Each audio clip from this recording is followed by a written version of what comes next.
Welcome back, guys. Today we're gonna hop into a very common topic, or at least if you're a trainee or you are a coach who works with other clients. Very often clients will come in for the first time with back discomfort, tightness, stiffness, whatever it is, or very often if we're training very hard, lower body wise, things can go wrong. Exercise is not always predictable. Our back will get a little bit stiff or uncomfortable, right? So this is not medical advice. This is not going to suffice for seeing a clinician. If you have something that's clinically wrong with you, you're actually in pain. This is obviously not for that. I'm not a clinician. If I ever work with a client who has something that's clinically wrong with them, I always ask a clinician that I work with very closely. So again, I'm a PT, not a physical therapist, but a personal trainer. So this is gonna be just how I'm gonna look at programming and assessing movement around dealing with some of these common issues that we're gonna see with people who actually are able to still keep moving.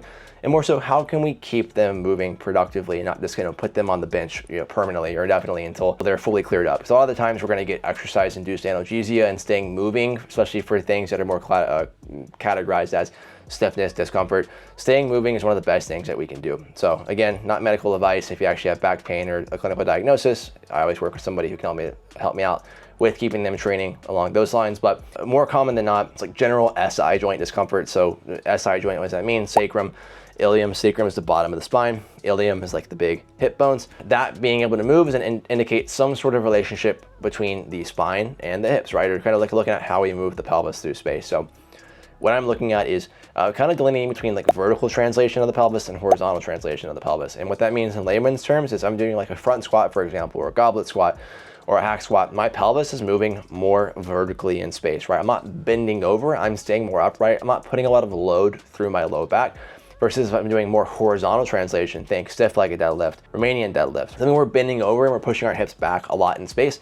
That's going to tend to load the low back a little bit more. Now, if we feel fine, I'm not saying that this is an exercise that's bad for our low back, but more generally speaking, if we have some sort of low back discomfort, this is an exercise that usually we're gonna feel it a little bit more in because we are bending over, we're pushing hips back in space, where perhaps loading that SI joint a little bit more. So let's delineate between that. Let's look at our program. What's our training day like? What's our lower day like? Do we have a lot of that in our program? And just generally speaking, aside from what I just said, do we have things in our program that we think won't feel good? Do we have things in our program we think will feel good, right? What can we do to stay moving and keep it productive and feel good? So that could just be, hey, maybe we don't deadlift, maybe we don't RDL. Maybe we do things that are gonna be more vertical translation of the pelvis. Maybe I do a heels elevated goblet squat or a hack squat. Maybe I do a stationary lunge with a more vertical torso, right?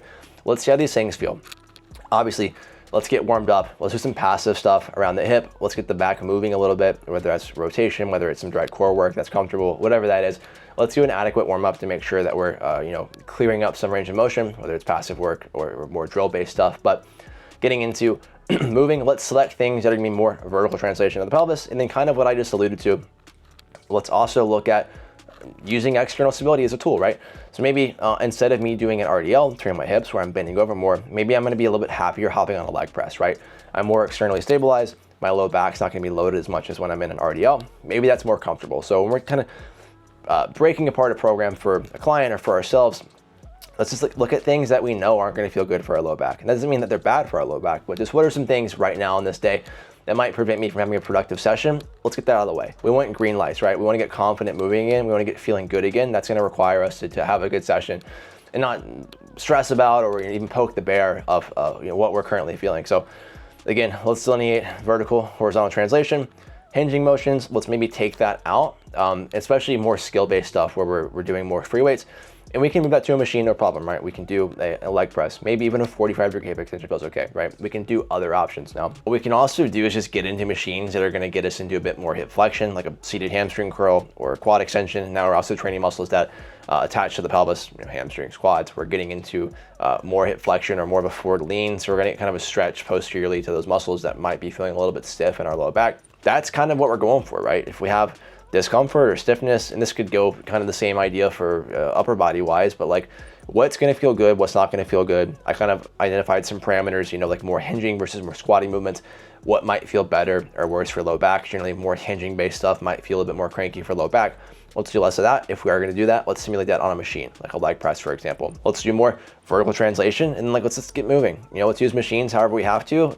Let's get in positions where we're sitting, leaning more forward, hamstring curl, quad extension, whatever it is. But let's just keep the ball rolling. Let's keep people confident. You know, a lot of people get very discouraged. They think they can't train, they're broken, you know, they're old, I'm old, I can't train anymore, you know, whatever it is.